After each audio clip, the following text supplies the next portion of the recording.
Assalamualaikum warahmatullahi wabarakatuh. Perkenalkan nama saya Nurhanisa Putri, NIM 210504017. Baiklah, di sini saya akan membahas sedikit tentang surat berharga.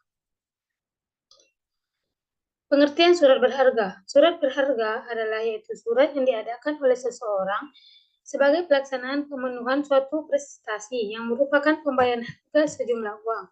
Dalam bahasa Belanda disebut dengan water paper, atau di negara-negara anglosaksi dikenal dengan istilah negotiable instrument. Contohnya wasel, cek, sertifikat deposito, bilet, giro, kartu debit, kartu ATM, dan masih banyak lagi. Namun, surat ini juga dapat didefinisikan sebagai sebuah dokumen yang diterbitkan oleh penerbitnya, sebagaimana pemenuhan suatu prestasi berupa pembayaran sejumlah uang. Atas dasar itu, sehingga bisa berfungsi sebagai alat bayar kepada pihak yang memegang surat tersebut, baik pihak yang diberikan oleh penerbitnya ataupun pihak ketiga kepada siapapun surat tersebut dialihkan. Selanjutnya yaitu fungsi surat berharga. Fungsi surat berharga ini yang pertama yaitu sebagai alat pembayaran atau alat tukar uang. Yang kedua sebagai alat untuk memindahkan hak tagih atau diperjualbelikan dengan mudah atau sederhana. Yang ketiga sebagai bukti hak tagih atau surat legitimasi. Ketiga, fungsi yang dimiliki surat tersebut tidak dimiliki oleh surat yang mempunyai harga atau mempunyai nilai. Secara sederhana, surat ini dijelaskan sebagai dokumen yang memiliki nilai, dilindungi oleh hukum dan diakui oleh negara. Dan sertifikat rumah seperti SHM juga termasuk kategori ini. Selanjutnya yaitu ciri-ciri surat berharga. Dalam perkembangannya, selain surat-surat yang diatur dalam KUHD, telah tumbuh dalam praktiknya perusahaan dan perdagangan beberapa jenis surat. Salah satu surat komersial atau commercial paper disingkat dengan CP, jika dalam KUHD digunakan sebagai alat bayar dalam suatu transaksi, maka CP dipergunakan oleh penerbitnya sebagai alternatif pembiayaan perusahaan yang berasal dari luar perusahaan. Dan surat ini memiliki ciri-ciri yang pertama, yaitu harus ada nama jelas, termasuk jabatan dan identitas. Yang kedua, surat merupakan sebuah dokumen tertulis. Yang ketiga, mencantumkan akta perintah atau janji bayar. Yang keempat, tertulis tanggal jatuh tempo atau tenggat pembayaran.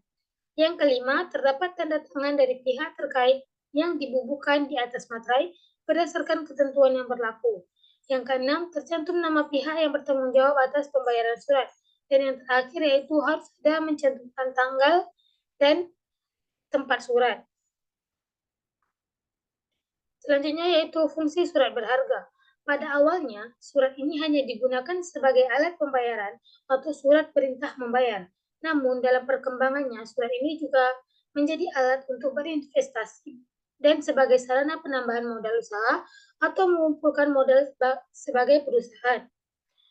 Adapun seperti sudah dijelaskan sebelumnya, surat ini berperan begitu besar terhadap perkembangan perekonomian tanah air. Lantaran surat ini memiliki sejumlah fungsi, diantaranya sebagai berikut. Yang pertama sebagai legitimasi.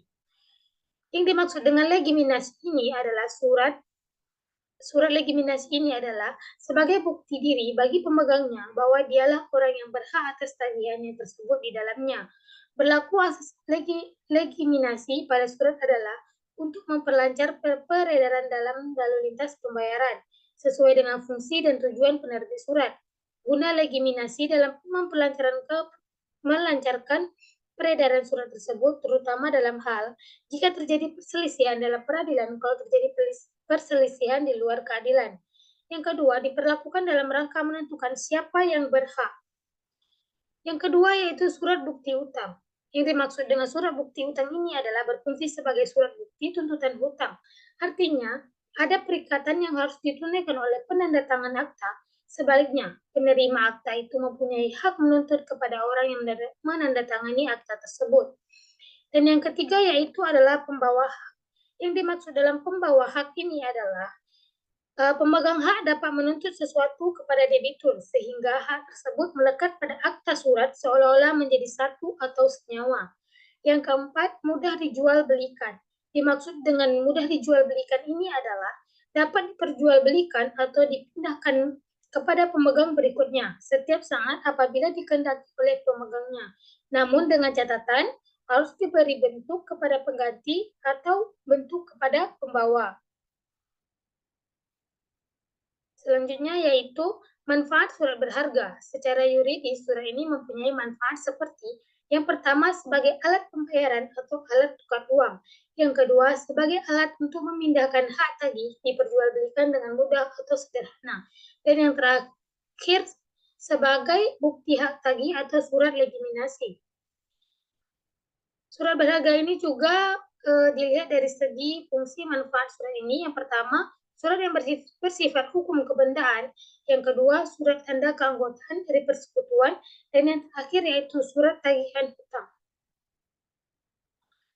Sekian presentasi yang dapat saya sampaikan. Saya akhiri dengan wabillahi taufiq wa hidayah. Wassalamualaikum warahmatullahi wabarakatuh.